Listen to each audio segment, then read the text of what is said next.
Oh, it's starting. Mobility is the ability to produce a desired movement. Stability is the ability to resist an undesired movement. When it comes to flexibility, that has more to do with overcoming proprioceptors that's more neuromuscular, that's stopping you from getting into the correct position. So back to mobility, what we need to train is being able to move throughout your entire range of motion. You could be an advanced athlete with perfect form. If you cannot move a joint through its entire range, you will be limiting your performance absolutely across the board, 100%. Any other questions on that? Anything else? And those are super basic definitions. It's important to keep things within their context and categorically know what you're doing. I would say, and I've said this before, I think mobility training and mobility work is perhaps the number one missed thing in all training sessions. And just from a logical standpoint, you're increasing your ability to get into correct position. Just think for a second if you're not doing that. If you're getting into position, but you're disorganized, every number, every strength number, every performance number will be worse than if you had done mobility training. What will be some mobility drills for the glutes and the hamstring? Stuff with bands. Again, think joints. Okay. The concept is about joints. Okay. So hip hinge, right? Hip hinge is the big concept. Mobility drills? Yeah, Okay. hip. This is just hip hinge. It's all about the hip. Acetabulum right here. Okay. The head of that femur is sitting in this big joint. What causes tight hips? What causes all this stuff? Usually when someone has this kind of pelvic tilt, they're naturally walking around with a shortened hamstring. So we need to loosen them up. In again, physical therapy terms, it's called adding distraction to the joint. You can get a green band, put it in the crease of the hip, have people just sitting there. Sit in this lunge position, again, before the exercise or in between warm-up sets. Okay. And again, Mike Boyle talks about this. Mike Boyle hates 2-minute rests between exercises unless you're a top performer. We don't always have to agree with that, but his thinking is very good, and he's trying to talk to your average personal trainer. He thinks between warm-up sets, you should be either doing flexibility stuff or mobility training. Okay. So if it comes to squat day, right, and 5-set squats, only 3 sets work squats, your first 2 sets, you might grab the bar, just pump out 5 reps, then do some mobility stuff, have a band ready, just put it in the crease of your hip, step back, and see what that feels like just to move around. And again, you're in this position, but then a band is pulling on that joint. Does that make sense? I'll get you to show us that too. Yeah, and same thing, band here, you can get down into a squat, and it's pulling you out. Yeah, most people have a problem with, it's called duck feet. Feet go out, then they load the back. Where do the knees go? In. That's a bad hip.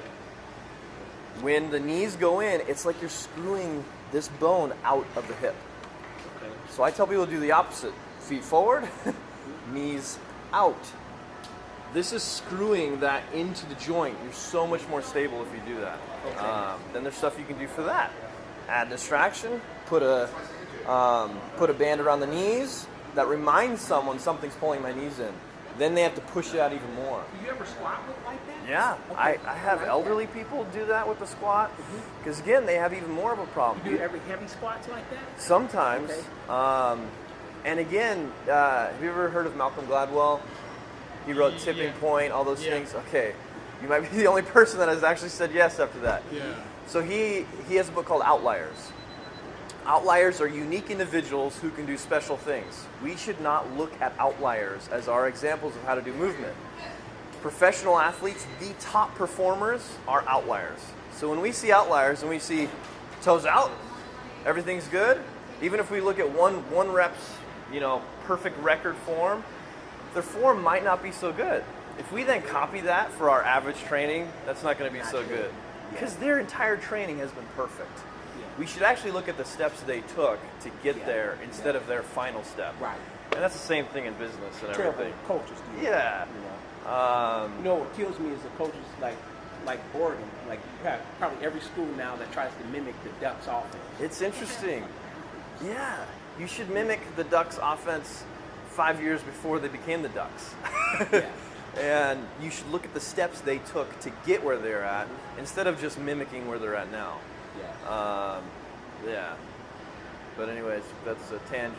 Yeah. But yeah, Because you know their specificity is like in practice and in the weight room. absolutely. And of course, they're on a periodized program where they're tapering up to the event and stuff like that. Week by week. Yeah. You know, they actually have like a semi-aggressive workout on Friday where they'll rest on like Thursday, and then they'll do like some fast twitch stuff. So then they're like right on point on game day. Yeah. Again, that's neuromuscular stuff, Exactly. neuromuscular facilitation and motor programming. You see powerlifters who can bench press 800 pounds. Come Saturday, they just do the bar for 10 reps. Because they're just practicing where it needs to be in perfect form. Because you load 800 pounds in there, if an elbow moves out at all, it's dropping the weight. And it's the same thing with every rep. If you want speed, performance, and power, strength, yeah, you got to learn you got to just form that movement. But especially on those Hold the mic up so we can hear you. especially on those overhead squats, Yeah. look at so many different things. Look and see if those knees are going in. The technical term is going valgus. See if the weight starts to go on in those toes, right?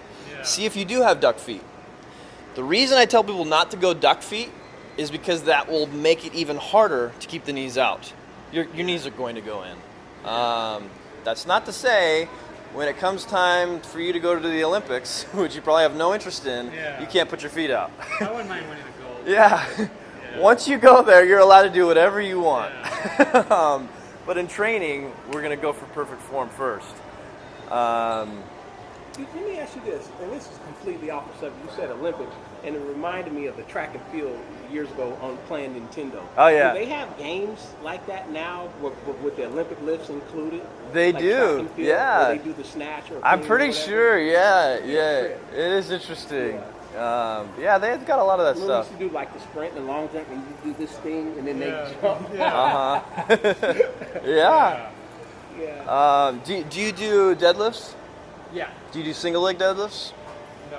I haven't done a whole bunch of So I would throw in some Romanian single leg deadlifts. Super good. Write Again, that down as a no. hip stability. Two different categories of thinking about training. You do heavy deads, that's hip mobility, being able to produce a desired movement, right? But then, say it comes to a sporting event, you're whatever about to tackle someone pushes you from the side. You then have to stabilize your body. You should be doing one-legged deadlifts. Have you ever heard of Romanian deadlifts? Yeah. Ever heard of that? Everyone's heard of it, they don't know what Romanian means. It's so silly that we call that. All Romanian means, difference between Romanian and a stiff-legged deadlift, the deadlift starts at the top. That's the only difference. Okay. A regular stiff-legged deadlift, you start at the bottom. All deadlifts start at the bottom. You skip the eccentric phase. Romanian, just if you had that word, RDL, Start with the eccentric. And then it's either racked, you Yeah. get the weight, you start here. Yeah. Pick up the leg, go all the way down, come back. That's all Romanian means, you start at the top. Okay. Whether it's single or Exactly. bilateral. or Yeah. unilateral. All the word, if you add the word Romanian, no, and everyone's confused about that too. Yeah.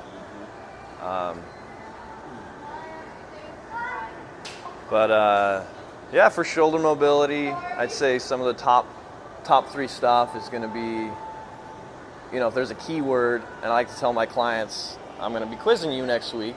So remember, the first two biggest keywords are hip hinge and shoulder external rotation. Always most important thing. Armpit forward, right? If we were doing kettlebell swings, your triceps should not leave your rib cage. Look at this. My tricep stays connected down here. Now think of what the opposite is. Bad shoulder. Yeah. Now the hand won't move because the hand doesn't have to move. Yeah, you see that? Right here. And again, feel what it's like to be locked down. You watch my swing, it might look funny because my elbows are bent because I'm so turned in. I'm looking like this because my shoulder is so locked in. So you turn it in this way. Yeah. As Dan That's when you say John, breaking the bar. Dan John's term is putting the shoulder in the back pocket, especially on here. You want to lock it in, like shoulder stacking.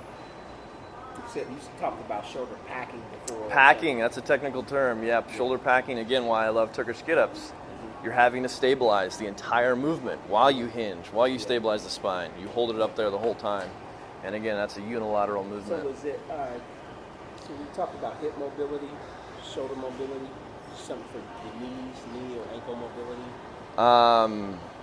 Ankle mobility, you know, again, I would, if you can just practice feet forward. You can practice feet forward, knees out, you're going to solve so many issues. So many hip tightness stuff. Most people have tight hips because they've gotten to a point where they've refused to get into position. So if people refuse to get low, whether they've heard it's bad for your knees or whatever the stupid reason is, their hips are going to get tight, just like we have bone mass reduction because we're no longer using that range. So if I'm doing squats like this all day long, right, and then suddenly I go down, I'm like, oh, this is tight. Yeah, because we don't get down there anymore. Right. That's a big reason for tight hips, is we've stopped getting into position. But start practicing feet forward, knees out. Even with a band, that'll solve a lot of those problems. Okay. Yeah. Well, what kind of band drills? Again, put the bands around the knees. Okay. And that reminds someone of going valgus. That's all that does. You put a band around the knees like those ones I have. It forces you to go in, but then you're pushing out, recruiting those muscles even more. And optimally, I tell all my clients this, the future goal, I should be able to conversationally sit here for 10 minutes, at least. Just be able to sit here as if it's a normal movement. I've done lectures on this, and I show videos of babies. Babies have perfect movement. They might fall over, right? Babies are stumbling, and then they fall over, and then they're on their toes. Before a baby stands up, they always go shins forward. They always go shins vertical. A baby does not stand up like this. But that's how we'll do it. Babies will fall on their toes, but then the shins go vertical, and it's usually like that. Start watching babies. Yeah, that's interesting. Perfect movement. And we lose that because then we put these shoes on. We get them in crazy car seats. We put them in the couches where they're slumping in. Everything we do in civilization, it just messes us up. Yeah. Yeah. It's interesting. Anyways. All right, buddy. That's good for now. It's Dr. Wolford, Marcus Wolford speaking, folks.